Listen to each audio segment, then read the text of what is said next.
guys, so we are in Le Cave, or Le Cave, however you pronounce it, for their weekend brunch. It is served butler style. You have a 90-minute maximum, and they basically serve you at the table. I'm very fortunate to have a table right by the window here. We have had a full day of gambling, almost 6 hours of slots today, and we find ourselves at our dinner reservation at the SW Steakhouse. Which Why are you? Welcome back to The Wonderful Life. We're Tim and Deanna. It's day 4 of our luxurious and decadent weekend in Vegas at the amazing Wynn and Encore Resorts on the Las Vegas Strip. Today we indulge in a buffet compliments of the resort and share our final thoughts on the property, food, and entertainment. Let's go!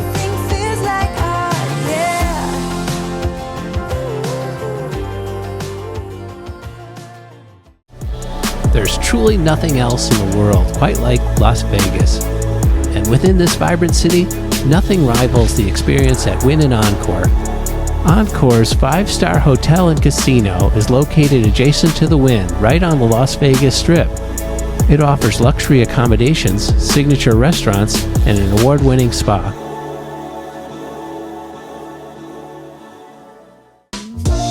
It's our final day at Encore, and we decided to further explore the resort before enjoying our complimentary breakfast at the buffet.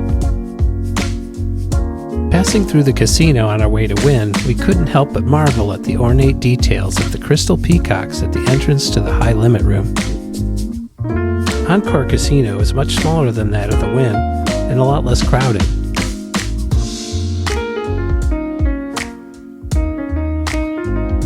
If you're enjoying our video, please subscribe to our channel. It's absolutely free to do, and it would help our channel grow. Overlook Lounge Aperitifs and Spirits sits between Bar Parasol and the Wynn Casino. Overlook offers cocktails inspired by the most iconic figures in fashion, film, history, and mythology. The bar within the casino offers video poker. Terrace Pointe Cafe is a bright, airy, indoor-outdoor restaurant that serves breakfast, lunch, and brunch with stunning views of Wynn's manicured gardens and sparkling pool. Buffet at Wynn contains 16 different food kitchens offering food from around the world. Good morning. We are currently at the Wynn buffet. Apparently, this is one of the only buffets left in Las Vegas. We were told at check-in that they were going to be comping our breakfast or any type of buffet meal, I guess, up to $150. So we decided to do this on our last day. Yeah, it's a very busy place. A lot of food that's kind of lunch, dinner kind of food. It took me a little while. It took me a while to find breakfast stuff. And it's only in a few different spots. I got some fruit. I had a Denver omelet put together. The omelet line was pretty intense. Yeah, it was the same. They make artesian pancakes from scratch. So I got some of those, along with a little bit of a cinnamon roll, and then I got some bacon and some yogurt, and so it's light for me today. I didn't want anything heavy. We've been eating a lot of rich foods lately, so. Well, I'll post a picture of what we're having right up here. Give you an idea. Yeah, it's very well organized, though. I think it's a lot of choices. All we had to do was say that we were guests of the resort, and then they would funnel us through a quicker line. The priority line versus the wait or walk-in line, I guess. Yeah, so we didn't have to make a reservation at all, so that was a nice touch. Yep, very nice. Yeah, we had already booked breakfasts and dinners up until this point, so this is a surprise. We weren't sure whether we were going to be eating. I didn't know what we were going to do today. I figured we'd just go to the little cafe and have like coffee and croissants or something, but this is nice. Very nice. And they give us a nice little corner spot. We're not far from the buffet. There's some of the tables and the rooms are pretty far removed from it all. Yeah, well, when you walk in, there's a whole bunch that are right on the front that you could see in the hallway. Those are pretty far from the buffet, because the buffet is all the way in the back of the building, or at the back of this area. So, but it's very large. I mean, you've got everything from pizza to Mexican to I think I saw some sushi up there. I mean, there's Lots. a big variety of food. Yeah, different kinds of pizzas, different kind of bagel combinations and things they can do for you. They even had, I think, an egg and ham stromboli that I saw, which looked very interesting. There's a little carousel of gelato. I'll put a little video of that up Oh, really? there as well. I didn't even go near that section. It can be a bowl of jelly bellies and a bowl of different things. Jelly bellies? Yeah, you can Oh, top. my goodness. And little pastries and things. Give you an idea of that area as well. I don't know. I'm in no hurry for dessert. They give you a scale in your room, and that's a bad I don't idea. understand that. So but checking the scale this morning. I suppose there might be some people that use it, but yeah, It no, scared definitely me. not on vacation.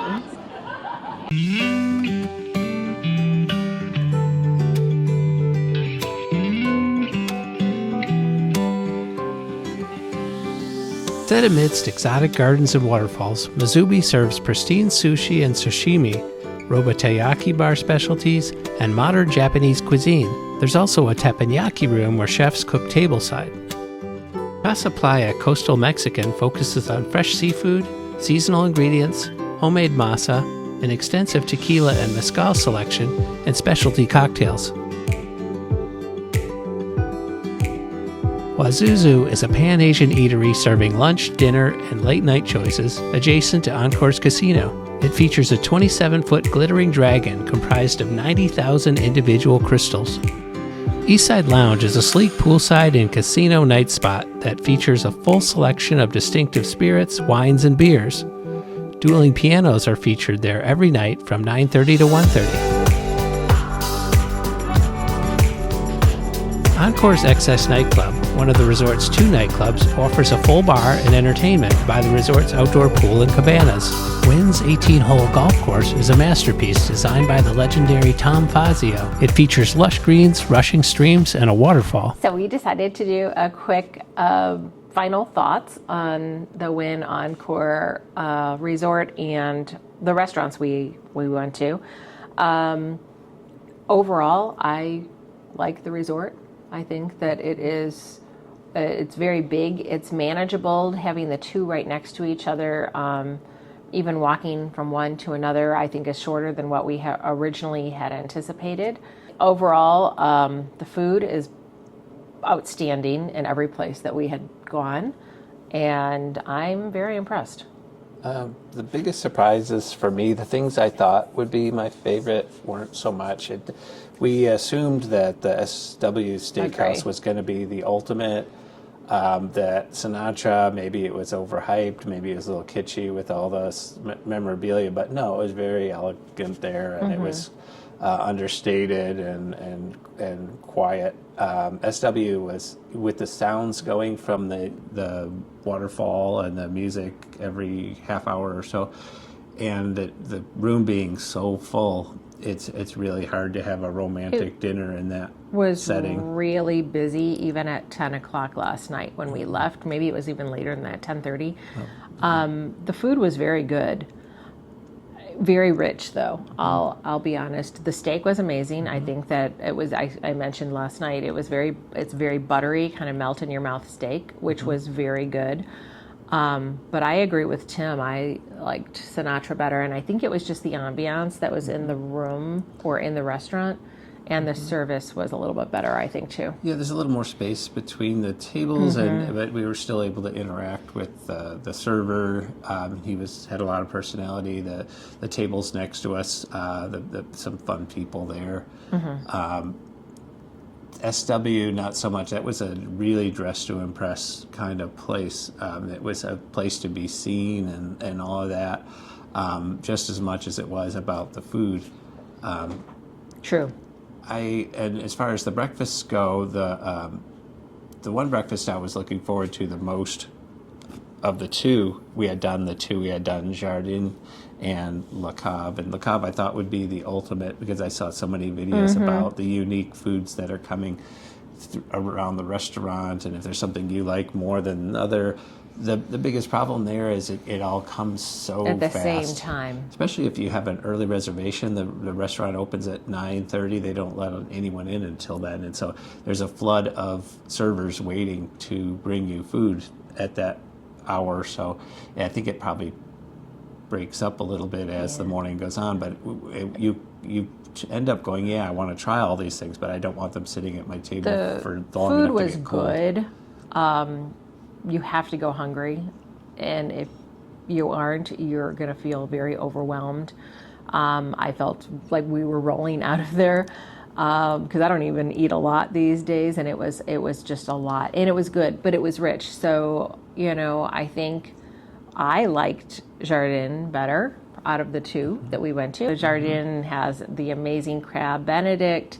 The prime rib sandwich was amazing.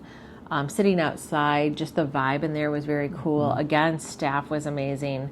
So I would pick my number one brunch as being the Jardin, and my number one restaurant in the evening as Sinatra as well. The buffet's good, but we're not so much good. buffet people. I try to offset that by getting an omelet there, so I wasn't just a little this, a little that, because you end up with more food than you're going to eat, and I don't want to waste anything. There was a wide variety of food. But again, after eating so much, I think the last 2 days, I wasn't even that hungry this morning. We went because it was given to us. This is more self-contained, so you could just make a weekend out of one location, and the walk between Wynn and Encore is very doable over and over again. We went back and forth. If you want to go economy, you've got like morning breakfast places that aren't, the big name. The coffee place we went the first day they looked have really nice. A little cafe that's in there. They had some other less expensive food places as well, like I think Red and Allegro. Those are kind of moderately priced dinner and lunch places that you can go to. Charlie's. It's just near the sports book. That looked okay. We didn't eat at those like a places, quick but bite. their food was a lot less expensive than the restaurants that we did eat at. I think overall we probably gambled for almost 10 hours. A lot of time. And we're only down like $300, so I'll take that But as there's a win. a lot of entertainment involved in that, and we bounced around from little 3-reel old school slot machines to the real fancy theming, like Willy Wonka and we did a little bit of everything. And a little chef, and it was all very fun to try new things. And as long as you are gambling within your limits, what you can afford and make sure to lose. We expected to lose that. We spent a lot of time in the casino yesterday, in both casinos actually, and for the amount of time that we did gamble, it was well worth the entertainment. But speaking of entertainment, the one thing I wish we would have been able to do a little bit more, or at least for an evening, is the piano bar.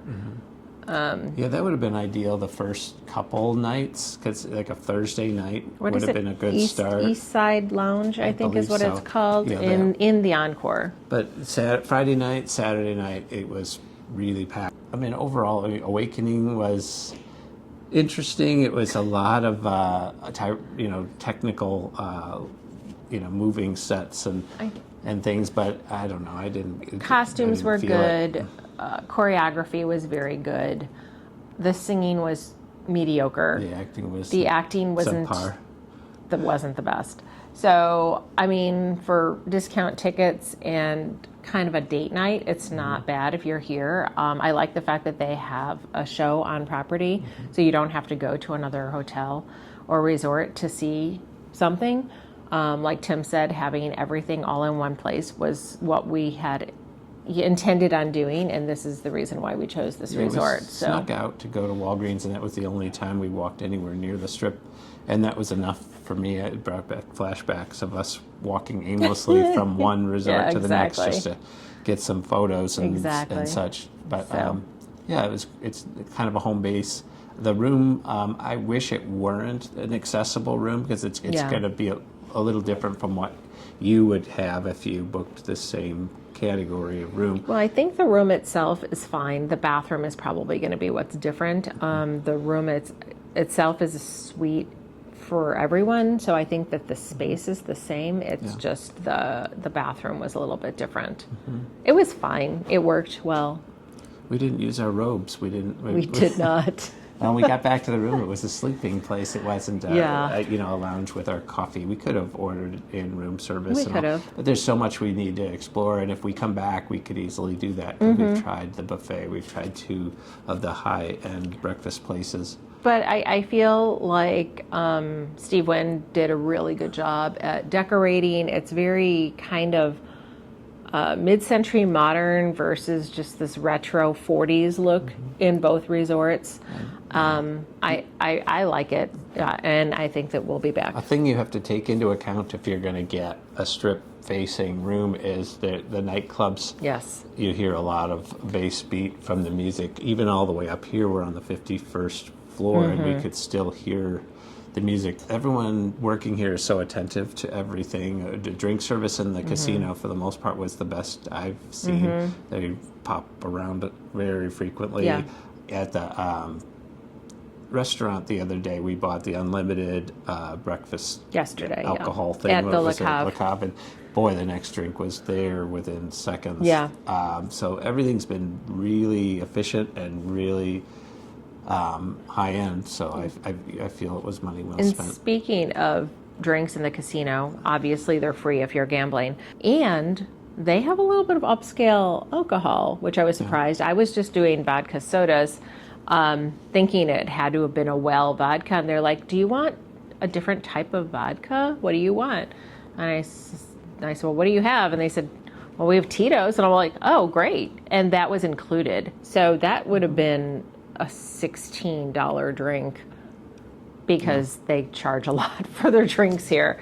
I mean, back home it would be like $8, but here it's a $16 drink on the menu. So it was a fun weekend, something a little different for us.